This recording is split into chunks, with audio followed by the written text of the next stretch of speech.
What's going on, guys? Welcome back to RC Everyday.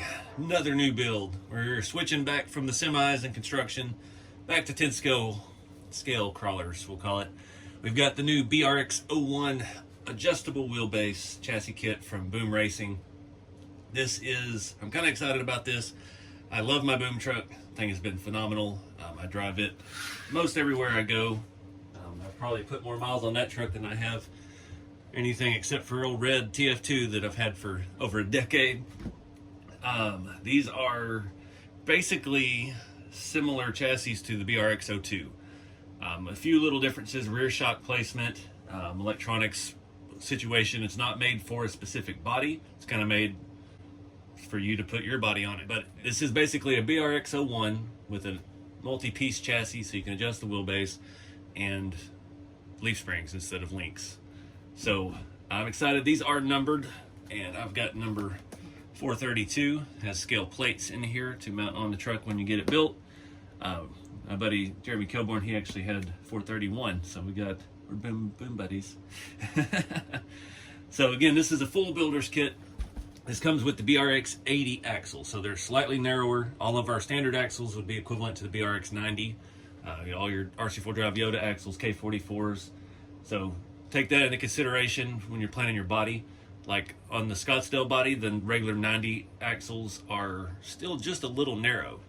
And so an 80 would give you an opportunity on the Toyota body, which is narrower, to really tuck the tires in and look like a scale truck. But I dig it. Let's get this thing opened up and take a look at what we got. Got the seal here to break. My blade. So these retail for $545. Boom Racing does have these in stock in Arizona. Build to adapt, engineer to perform. I like their little mottos. Like, enjoy being a badass. They have these in stock in the United States. I got mine in 3 days, free shipping from Boom Racing Direct. Again, the Boom stuff is expensive. The BRX02s with the Land Rovers are about $750. It's a very elaborate body set. So $550 for the chassis kit. It does not have any electronics, but it does come with a shift servo. It's a very specific size, and they just include those with all the kits. It does have an option. You can swap the servo connection around and actually have a dig, or you can add another servo and have both. I don't believe this comes with tires. I don't think there's room in here for tires and wheels. Yeah, there's nothing. So it's all the way up to you to make it what you want. We got some stickers. They have some cutesy little stickers. Their instructions, everything were pretty good on the last one. Just a couple little areas where I got confused, but nothing major to look out for. But we'll walk through the entire assembly of this. These are great kits to put together. So yeah, let's start tearing into this and take a look. So we've got our BRX80 axles. We've got our 2-speed transmission. We've got our transfer case. These are just the housings. You do have to put the gearing in. Metal drive shafts, metal shocks, and they did put the seals in it from the factory this time. That's nice. These shocks have been fantastic. I've actually put these on a lot of my TF2s. They seal really well. They don't leak, and they're pretty nice looking. They come in a lot of scale sizes. On my TF2s, I usually run, on the ones that are leaf under axle, I run 70s and 80s, and I change the top mount so we still get some up travel. Some of the other ones I'm running 90s all the way around the brown and tan truck. But really nice quality stuff. Like I said, we got metal drive shafts.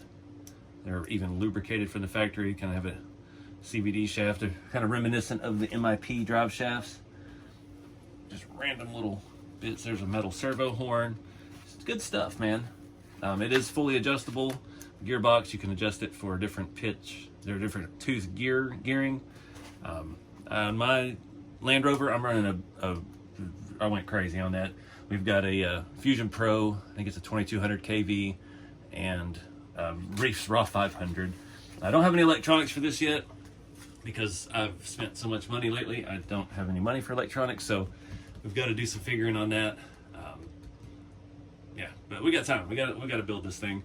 So that's our first tray. We got some mounts and things. It looks a little familiar since I have done one of these here recently. One neat thing about the Boom axles, the screws are tight. You can actually slide this and it's splined, so you can clock your center diff whichever direction you need it, especially on a leaf spring rig. If it's off a little bit, you can tilt it up and make your leaf springs mount, so it helps you fix your pinion angle very easily. Really good for the shop trucks too. Also, they are an offset input, so you got a high input on both front and rear. Keep everything tucked up nice and tidy. There's our little servo, our transmission or transfer case mount. We do have this waterproof box here. I'm assuming this comes with a VIN plate since it has a place to mount it. We got a lot of hardware, rod ball ends, others. That's leaf springs. Then we've got our boom grease and toolkit and shock oil and Loctite. Definitely everything on this truck, short of maybe a couple things, is going to be metal into metal. So you want to use Loctite when you're assembling it. See, they even have little riv nuts or AVKs on the metal skid plate. So you're screwing fine thread into metal just about everywhere. Another neat feature is this skid plate setup really keeps everything flat on the bottom of this truck. And like the stuff, if you see the video from the Juicebox Beach Party event last weekend, driving my boom, I'm doing some crazy stuff with that. And it's just because there's absolutely nothing to get hung up on. It's a really, really good design truck. There's our gears and a ton of screws. Mostly all M3 stuff. And the last, we've got our chassis rails. So we have front shock towers, a lot of adjustability. What do we got here? Some more tools and our steering, that's our steering link and shift link. Yeah, a little gauge on the back half of the chassis so we can adjust it. So this is going to be cool. I've never actually got to see how this worked. Those are servo looking mounts for the front, cross members, things like that. A lot of adjustable things in there. So yeah, this is going to be neat. I need to figure out a body, I guess, so we can set the wheelbase. But that's it. It's pretty straightforward. Again, it leaves a lot of stuff up to you to figure out. And yeah, it's going to be all based on the body. Their leaf spring setups are really good. The instructions, I remember from the other one, it had us clock the axle housing like I was telling you on the splines to a certain degree. It gets very technical, and it's very nice components. I mean, everything here is very heavy quality metal, so not disappointed with that at all. It's what you expect from Boom Racing, and it is a premium product at a premium price. So yeah, you get what you pay for.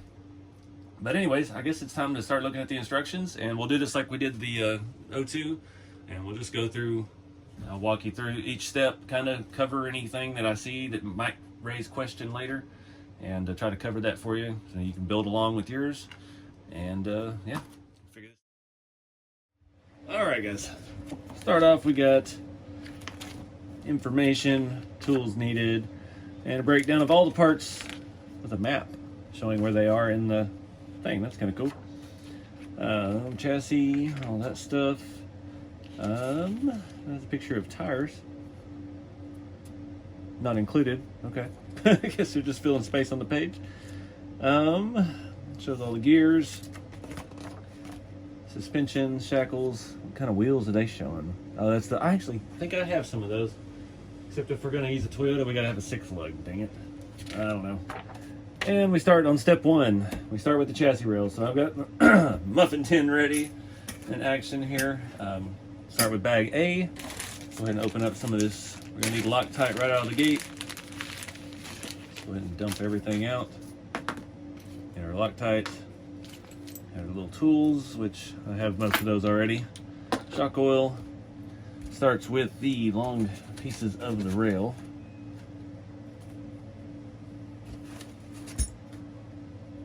Something like so. I remember on the other one, I put the front shock towers on backwards to start with. It looks a little more clear this time. You can see which way they angle.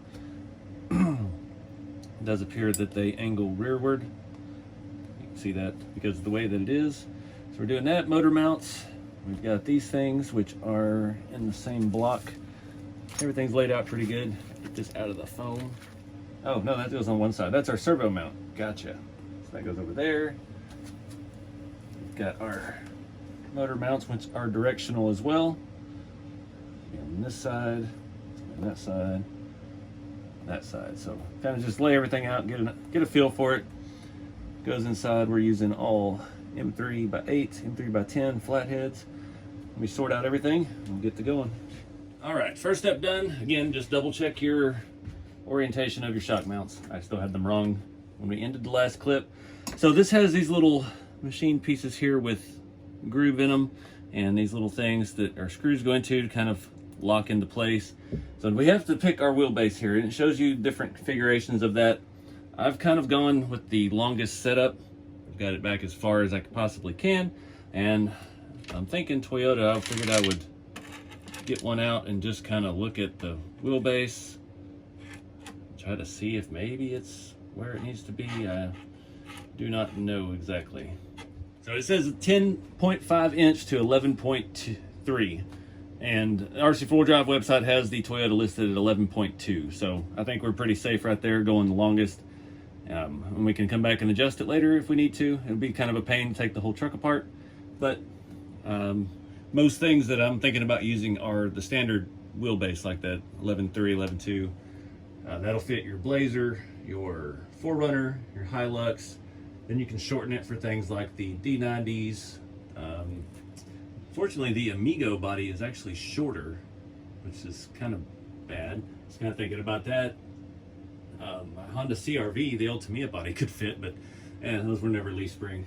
So I don't know what we're going to do for it, but we're just going to build it off of this. So I'm going to do the other side and get this set up. Just take your time, Loctite it. It's kind of neat how that locks through.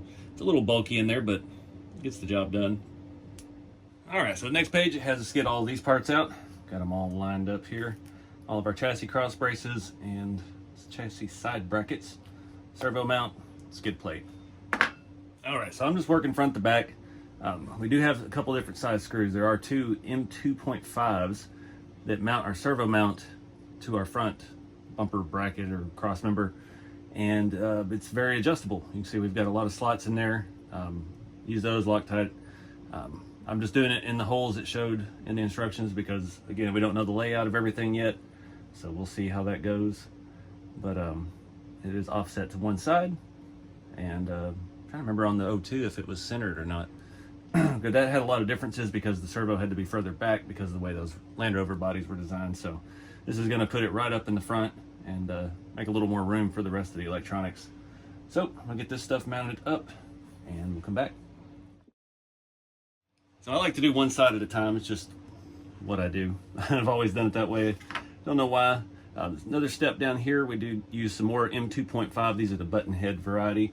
And these little wing pieces here bolt over our gap so it doesn't stand out. And if I can figure out which way it goes. Guessing it just goes whichever way it fits. You see you got two on the bottom, two on the side. It only shows putting one in on the side. It shows calls for 6, so I'm not sure what's up with that. But we'll get those installed too. Covers our gap so you don't get dirt and stuff built up in it. And get this to balance. And these do use smaller heads, so we gotta do them by hand. It's no big deal. I wonder why it only calls for 1 on the bottom. We'll find out later.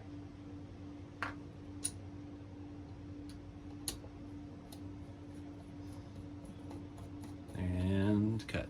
All right, that's the chassis. Just make sure which way your transfer case mount faces.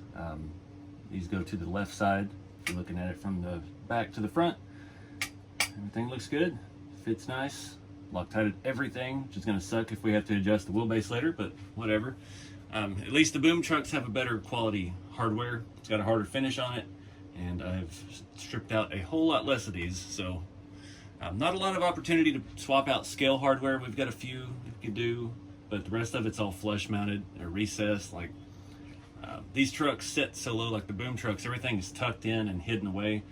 You really can't see the chassis rails.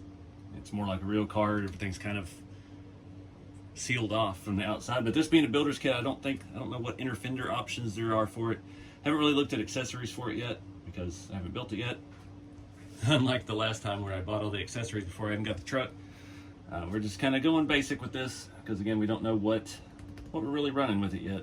But next up, we're gonna start on the transmission, and yeah, that's gonna be just like it was on the BRX02. I believe on that one, we have two different kinds of greases. We have silicone grease and the black graphite grease. I think I used the black graphite grease on everything. Had no issues out of that. It's nice and quiet. It's quiet. These trucks are kind of noisy driving, especially in high gear, but no bad gear sounds. It's just a noisy thing when you're at high speeds. But yeah, we'll get all the stuff ready for that. All right, so on the transmission stuff, if you don't use Loctite anywhere else, please do it on the inside of your transmission. There's 4 screws that hold this plastic gear to a little metal X. This is the only place where there's a different size bearing, fits over that metal hex. And we start sandwiching stuff in the gearbox housing. It's held through with 1 screw, normal size bearing on the back. Sure, and then skip anything there. Everything fits pretty snug. Make sure I put it in the right spot. And that slides over, and yeah, only goes one way. You got a little bit of Loctite. It doesn't take a whole lot. You don't need to be worrying about getting it in your gear mesh. Just enough at the end that will thread on its way down. And it says something here about install or remove the spur gear, align the spur gears pictured, temporarily insert M3 screws to act as stoppers. Oh, well, you could stick some screws in there. Didn't even notice that. To keep it from spinning while you're tightening it. I just stuck my finger in it. Keeping it old school. So it has a breakdown of that gear setup. That was actually already assembled from the factory. So we don't have to assemble that piece, pre-assembled 2-speed unit, obviously. If I read the words, instead of just look at the pretty pictures. The next thing we move on down here to the 2-speed setup. Lots of spacers. Boom Racing loves these shims, man, I swear. I mean, if you don't have a micrometer, just pay close attention. You can tell the 1 millimeters from the 2 millimeters if you look at them close enough. Actually, these are 1 and 0.5. They'll be paper thin. So it calls for here, we got 3.1 and 2.5s between our gears. So we'll go ahead and grease everything up. I've already got the black graphite grease open, and we've got to put together our shift arm. Just note the orientation on this stuff. We've got E-clips. We did get into bag E in this step for the gearbox and transfer case. And yeah, we'll knock these 3 steps out. I'll point out anything if there's anything to look for. All right, I figured I'd do this part. I've already greased that gear, got it in 2.5. So I went through the bin. There's one oddball size that goes later. I don't remember where, but it goes somewhere later. And I've got 5 of the 0.1s and a handful of the 0.2s. So yeah, it all kind of has to go in an assembly. That's why I wanted to show it. I've already greased the bottom gear. I'll go ahead and grease around these 2 while we're here. Let's go ahead and set it there for now. We're gonna get grease everywhere anyway. I like mess. All right, I'll wipe. So try to orient this the way that it shows in the picture so things will make a little more sense. And then we come back, got that gear. We need 2 of these. 2 of the 0.5s. And push those down a little bit. These are hard to dig out of the bin if you're using like the muffin pan like I am, because I need to grease that as well. They have like a oil on them, like a lot of hardware and stuff comes with oil on it, so it wants to stick to the bin, stick to the other hardware. This used 2 of the small E-clips. Luckily those were steel and they were kind of magnetized, so I could pull them out. Sits in that little bushing right here. Anyways, it just shows it chilling there. Already got that gear in. Then it says to come back with 3 of the 1 mil spacers, or 0.1, 1/1000th, 1/1000th, whatever you want to call it. Needs to stick to my finger long enough. All right. Yeah, got grease on it. That'll stick. All right. And that's it for that. And we move on to this set, which starts with our retaining bearing holder situation. We get, is it the shaft it's talking about? High energy output shaft. looks longer in in real life than it does in person. So we get a bearing, go down in here, we get a 5mm spacer, and big gear. Yeah. Spacer goes under the gear, into there, and into there. Oh, come on. All right, stay. And 2 bearings on top of that.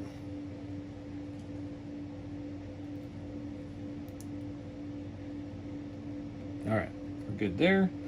Then we bring this around, get it oriented the right way. We've got to put our other gear onto that. We throw another bearing onto this one. And there we add a 5 and a 1. Oh. Up here.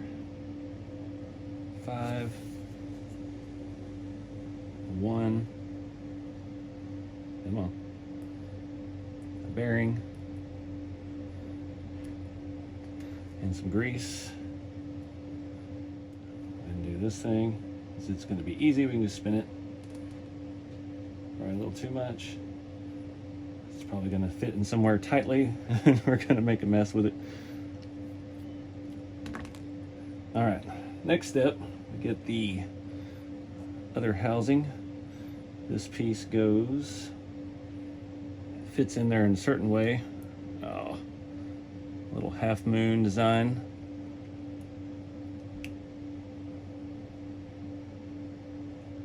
Fits right there, and I've got grease all over my finger. Make sure we're all good. Slide this thing down.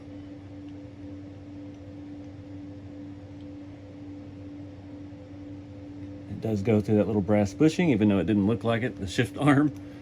I don't know why they did it that way. And boom. Clean up. We got to put some screws on the outside. It said to lubricate that shaft. I did not, so we'll pull that off and do that real quick. All right, so 2 go in from the bottom that way, 2 go in here top that direction. Give it a spin. Everything feels good. I did shift it, and it is tight to turn by hand, but it does feel good and buttery. So ready to move on. I'm gonna move these shims out of the way. Yeah, don't want them to stick to stuff.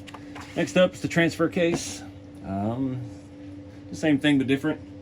So there is a way, overdrive gear, you can get a different gear set, tells you the outputs and stuff. I'm not getting that far into it. I've been happy with the way the other ones performed. So we're staying in box E for the hardware, and we got I for somewhere. J. Oh, we already opened I. Where's the stuff? I get the transfer case out. All right, so I did find a misprint. That is supposed to be H. H has transfer case, says it on there, has those parts in it. I went back to the front to the guide, and it does show that. I don't have a pin, or I would fix it, but it don't matter. Won't be any bag eye after this. This will all be installed. So, got the same stuff. Got the little tool to retain the gear set till we get the 2 mated together, because we've got our output of the transmission goes directly through the transfer case. Saves on hardware. So we'll get this oriented like it shows. Get started. So I remember on the other 02, this messed me up a little bit. These shafts are the same length. They have a different position of holes. So just remember, your large hole is going to be your output. So this one with the small hole further away, it's kind of like a keyway pin. That's going to be to the inside, and the other one here, large hole goes to the back, and its keyway is closer to it, so that'll be on the left side. This uses these big dog bearings. Goodness, these things are huge. So we get, already put some shims in that. This one will get a shim, a bearing, and then our pin will go through right there. Both of those gears do appear to be 29 turn. She has time 2. So we'll get this slid down on here. Notice the orientation of the side. It has the star or the hex pattern. It goes over the pin. Make sure it actually locks in. There we go. So I'm gonna go ahead and try to grease this and get it all together. We have this. Oh, The shim stayed on there. We have this this little aluminum piece that goes in to hold all of our stuff together in the meantime once we put the housing together. And it's a little tedious to keep it together, get everything lined up. I'm gonna go kind of light on this so I don't make a huge mess. Go ahead and put a little more down in there because I did not do the other gear. I want this to be happy for a very long time. And next is our dummy shaft. So that goes this direction. And we do need another shim and a bearing on this one.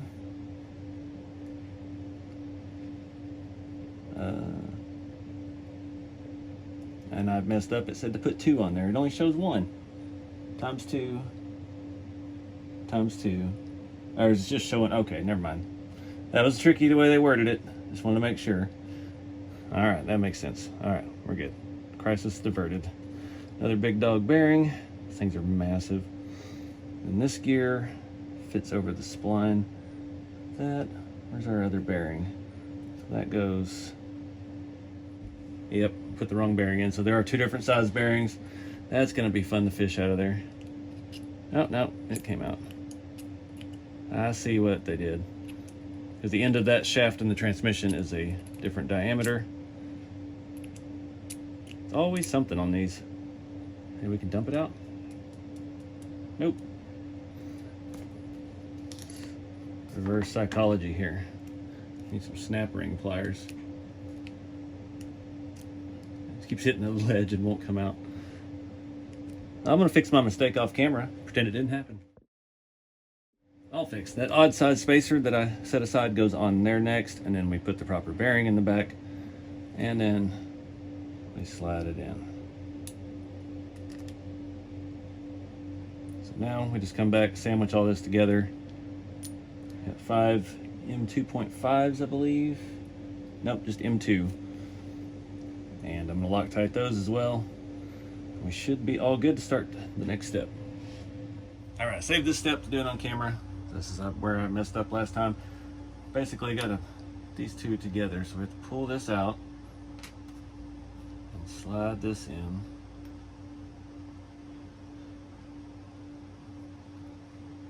Trying to get that spline to line up. There we go. And now, put it all in the chassis and try to keep it together. I've got all the hardware. I'll go ahead and just get a couple started so we can hold all this together. And I think we're gonna wrap up this part of the build. Next step, start the axles. Anti-wrap setup. It does have the same anti-wrap bars in the front and the rear like the O2 had. So yeah, look forward to that. The small one goes on this side. There are 2 different size screws for this step, so make sure we get the right one in the right place. So that got us through step 5. This seemed a little easier than the other truck. There's fewer nuances with it than there was, because the other one's really designed to fit that body specifically. This one, there's a lot of versatility, not just with the wheelbase, but with the servo mount. We have options. Look at the shock holes in there. We got a ton of options. The rear, the shocks are going to be angled inward. You can see the rails are notched back there to clear that, and has a lot of mounting options. My only concern is how high that transmission sits relative to like interiors that I'm looking at for the Toyota bodies and things like that. So that may play a factor into which body we actually end up using. I don't want to have to make a custom floor where the dash and stuff is deformed and crazy looking. But this chassis does sit very different, so we'll just have to see how it goes. The axles and stuff tuck up real nice and tight, so the body may be able to set up a little bit. But yeah, we're gonna wrap this one up here. These kits are awesome, guys. Again, check these out. Boom Racing. I have an affiliate link below. They're pricey, but the quality is fantastic. I love these things, and yeah, excited to see what we end up with next. Next step is anti-wrap bars, front and rear, same setup as the O2. We have these horseshoe-shaped pieces in the front and just regular links in the back, but they are like a thick M4, like titanium-looking shaft. I don't know where they're at now, but really, really cool stuff. Can't wait to get this as a roller and start playing with bodies and mock-up. I anything's possible. We could shorten this and throw a hot rod body on it and, you know, go from there. But I don't know. We'll just see where the road takes us. But appreciate you guys watching. Get out there and have some fun with the hobby. Keep it scaled. I'll see you next time.